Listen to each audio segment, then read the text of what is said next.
वहीं सीएम शिवराज ने जनप्रतिनिधियों को आदिवासी इलाकों में सक्रियता बढ़ाने की सलाह दी है। आखिर ट्राइबल इलाकों पर क्यों है इतना जोर और आदिवासियों का सियासी मिजाज कैसा रहा है, जानने के लिए यह रिपोर्ट आप देखिए।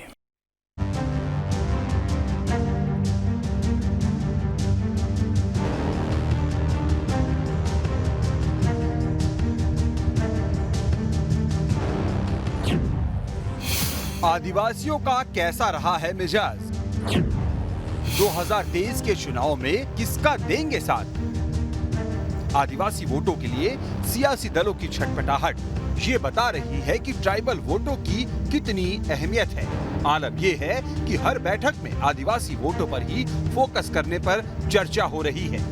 दिल्ली से जब सीएम शिवराज ने सांसदों से 1-to-1 चर्चा की, तब भी सभी से ट्राइबल इलाकों में ही ध्यान देने को कहा गया। तो उधर कमलनाथ भी लगातार आदिवासी नेताओं से फीडबैक लेने में जुटे हैं। आदिवासी अंचलों में रहने वाले को आदिवासियों को वो सुविधा नहीं मिलना चाहिए जो शहर के लोगों को मिलती है।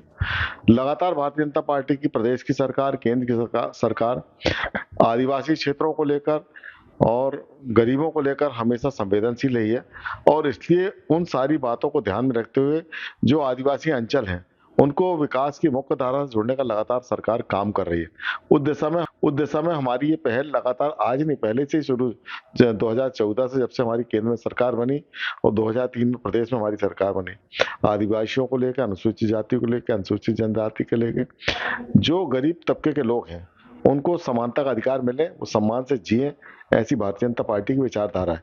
1500 करोड़ की जहां तक बात है, देखिए चाहे वो केंद्र सरकार हो चाहे राज्य सरकार हो, ये 1500 करोड़ जो रुपए आए हैं तो आप ये मान लीजिए कि परियोजना के तहत आएंगे और इस पैसे का बाकायदा चुनावी बंदरबांट होगा। अगर हम इस रिकॉर्ड को अगर सुरक्षित रखें और बाद में इसकी जांच कराएंगे तो आपको यही मिलेगा। क्यों लड़ नहीं पाता तो 1500 करोड़ का हिसाब कैसे लेगा? बाकी के समाज हिसाब लेती है। तो ये 1500 करोड़ अगर आए हैं तो मैं तो 1500 करोड़ का जिन्हें प्रावधान किया है उनको बधाई देती हूँ, पर ये भी उम्मीद करती हूँ कि आदिवासी समाज के लिए अगर प्रावधान किया है तो उनके क्षेत्र में ही खर्च हो। अब आपको बताते हैं कि आखिर आदिवासी वोटों के लिए इतनी चिंता क्यों है। तो दरअसल 89 विकास खंडों में आदिवासियों का प्रभाव है। 2 करोड़ आदिवासियों की आबादी है। 51 लाख गोंड समुदाय के लोग हैं। 60 लाख भील भिलाला है। 43 आदिवासी समूह हैं। 12 लाख कोल समाज के लोग हैं। 47 लाख सहरिया है और 47 सीटें इनके लिए रिजर्व हैं। कहा तो ये भी जाता है कि क्या प्रत्यक्ष रूप से करीब 60 सीटों पर आदिवासियों का दखल है। अंदाजा लगा लीजिए कि आदिवासियों को साथ लाना कितना जरूरी है। मध्य प्रदेश में आदिवासी सीटों पर यदि भारतीय जनता पार्टी अपना ध्यान फोकस कर रही है तो इसकी मुख्य वजह यह है कि उसे पिछले चुनाव में करारी हार देखने को मिली थी। हम जानते हैं कि मध्य प्रदेश में 47 सीटें आदिवासी बाहुल आबादी के लिए आरक्षित हैं और उसमें से भारतीय जनता पार्टी मात्र 16 सीट जीत सकी थी और 30 कांग्रेस ने जीती थी। इसकी वजह से कांग्रेस की सरकार बन गई थी और भारतीय जनता पार्टी उससे पिछड़ गई थी। तो इस वजह से भारतीय जनता पार्टी लगातार आदिवासी क्षेत्रों में काम कर रही। हम देख रहे हैं कि उसने अब आप ये भी जान लीजिए कि आखिर आदिवासी कब किसके साथ रहे हैं। तो सियासी इतिहास के पन्नों को पलटे तो 2003 में आरक्षित 41 सीटों में से बीजेपी को 37 सीटें मिली थी। कांग्रेस को सिर्फ 2 सीटें मिली थी। जीजीपी यानी गोंडवाना गणतंत्र पार्टी को 2 सीटें मिली थी। इसी तरह 2008 में रिजर्व सीटें बढ़कर 47 हो गई। बीजेपी को 29 और कांग्रेस को 17 सीटें मिली थी, जबकि 2013 में बीजेपी को 31 और कांग्रेस को 15 सीटें मिली थी। लेकिन 2018 में कांग्रेस को 30 और बीजेपी को 16 सीटें मिली थी।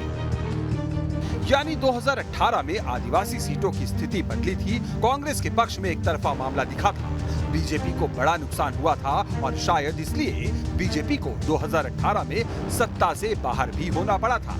इसलिए इस बार आदिवासी सीटों को लेकर पार्टियां ज्यादा अलर्ट हैं ताकि 2023 की रेस में आगे निकला जा सके। आदिवासी इन दिनों मध्य प्रदेश की सियासत का केंद्र बिंदु बन चुका है। यही वजह है कि हर राजनीतिक दल आदिवासियों को साधने की पुरजोर कोशिश कर रहे हैं, फिर चाहे वो कांग्रेस हो या बीजेपी। अलग अलग तरह से आदिवासियों के बीच जा रहे हैं और उनकी बात कर रहे हैं।